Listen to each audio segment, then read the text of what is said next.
les choses démarrent? C'est le Big Bang, je veux dire. Il faut demander ça à Stephen Hawking, j'en sais rien. Ça a été créé en décembre 1970. C'est la date de naissance de mon premier fils. Sur le plan affectif, c'est mon deuxième bébé. Quand on regarde nos débuts par rapport à certaines sociétés des GAFA qui commençaient dans le garage, nous, on commençait au sous-sol du 48 rue Jardin-Lagache à Paris. Et on a évolué, on a installé d'autres saveurs, on a dû s'agrandir. Et avec le déménagement à Boulogne-Billancourt, l'extension à Saint-Cloud et après le déménagement à Rueil, on peut presque parler d'épopée. Dans les années 70, l'informatique en cabinet de courtage n'existait pas. Il n'y avait aucun logiciel, il n'y avait rien du tout. Ça ne s'est pas passé d'un jour à l'autre. Effectivement, nous avons d'abord commencé petit avec un modem 56K et par la suite, effectivement, l'idée est venue, mais il faut aller plus loin. La conquête de l'Ouest, ça a été de défricher un petit peu des domaines qui étaient nouveaux. Mes premiers pas à LSA, c'était l'installation d'un serveur Minitel que M. Luchu avait commandé. Et je passais mon temps à écrire des programmes pour donner des tarifs à des personnes qui se connectaient. C'était un plus parce que ça n'existait pas ailleurs à cette époque-là. On a eu un beau succès d'estime, on a été les seuls assureurs sur le Minitel. On avait un 3615 bonus et un 3615 malus qui marchaient très bien, mais enfin, ça n'a pas été un succès financier. Ça a été un succès d'estime, c'est tout. Chose qui a changé avec Internet, parce que quand on a refait la même chose avec Internet, là, ça a été un peu différent.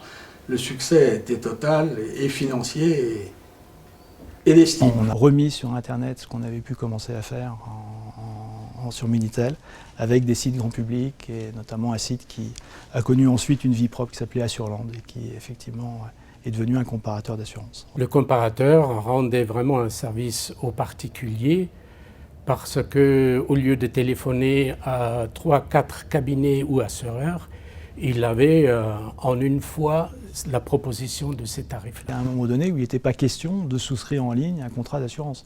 Donc je pense qu'on a aussi un petit peu œuvré pour justement, parce que les outils étaient fiables, parce qu'on avait effectivement bien paramétré les choses, à ce que le marché accepte qu'on puisse effectivement souscrire en direct dans certains cas de figure. On était des défricheurs dans la mesure où effectivement on s'est intéressé déjà à une clientèle qui était relativement délaissée. Le seul risque, si vous voulez, qui était peu attractif pour les concurrents, c'était le risque de particulier. Parce que le risque de particulier n'était pas du tout rentable. Les courtiers d'assurance préféraient assurer des entreprises, des industries de façon effectivement à rentabiliser leurs prestations. Et ce qu'on a voulu faire, c'est démocratiser les choses, imaginer que l'assurance était un produit de consommation comme un autre et de trouver le moyen de le rentabiliser.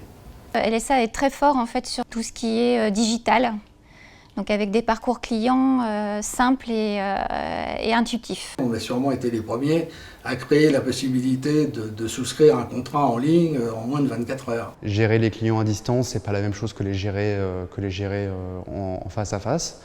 Et là-dessus, tous nos processus sont étudiés justement pour gérer les clients à distance. Si vous voulez, on a démocratisé un peu l'accès à l'assurance du particulier. On a une application mobile, c'est certain que les jeunes, etc., ils sont habitués à utiliser ces modes-là de distribution. Et donc forcément, le fait qu'on le fasse depuis 5-6 ans, ça nous aide beaucoup. LSA Courtage a très tôt adopté la distribution directe à destination des consommateurs, d'abord au téléphone, et puis très vite, dès le milieu des années 90, sur Internet. Et ce faisant, nous avons été très en avance sur le secteur de l'assurance, et nous œuvrons tous les jours, nous investissons tous les jours pour garder cette avance, notamment en intégrant les dernières innovations technologiques disponibles. J'étais extrêmement frappé par la capacité de LSA à suivre sa clientèle.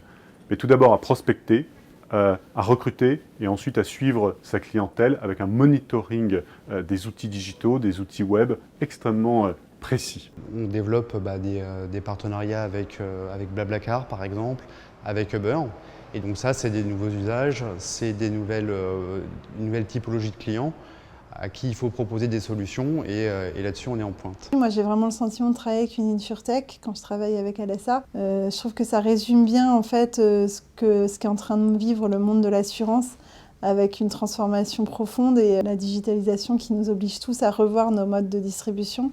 Et je trouve que LSA arrive à bien faire cohabiter en fait son historique de par son ancienneté et toute cette partie innovation, digitalisation qu'elle met en avant continuellement. Alors 50 ans, c'est plus qu'un signe de crédibilité dans le monde de l'assurance, c'est clair.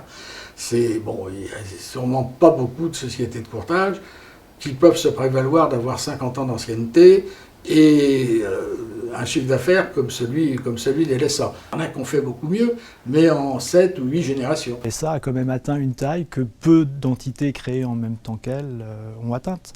Et ça, si vous voulez, sans dépendre soit d'un groupe, soit d'un client ou d'une chaîne de clients, etc. Donc je pense que c'est pour ça qu'on peut effectivement indiquer que c'est une success story. Puis c'est surtout une success story qui perdure après son fondateur. Et ça, c'est aussi le signe que la société a de bonnes assises et de bonnes bases. Avoir 50 ans aujourd'hui, ça donne confiance. Quand on voit les aléas de l'économie, les hauts, les bas, des sociétés qui prospèrent et puis qui s'effondrent, avoir 50 ans, notre histoire, avec des valeurs qui ont été aussi prégnantes dans le temps, c'est sûr que ça rassure, c'est sûr que ça donne confiance en nous. 50 ans, ça rassure les interlocuteurs. Surtout actuellement sur le marché, il y a eu beaucoup de défaillances de sociétés.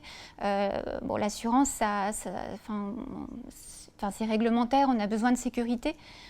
Donc être là depuis longtemps, c'est un gage de sécurité, de confiance aussi.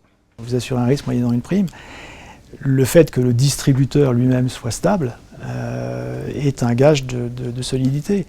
Si vous voulez, vous avez quand même, j'ai connu, c'était dans un autre monde, des courtiers ou des agents qui partaient avec les primes des compagnies d'assurance et c'est quand même quelques problèmes à leurs clients. Voilà. Je pense que 50 ans pour LSA est une force. Ça montre qu'à la fois on est résilient, à la fois qu'on perdure et surtout qu'on sait s'adapter. 50 ans pour moi c'est un plus, c'est une histoire.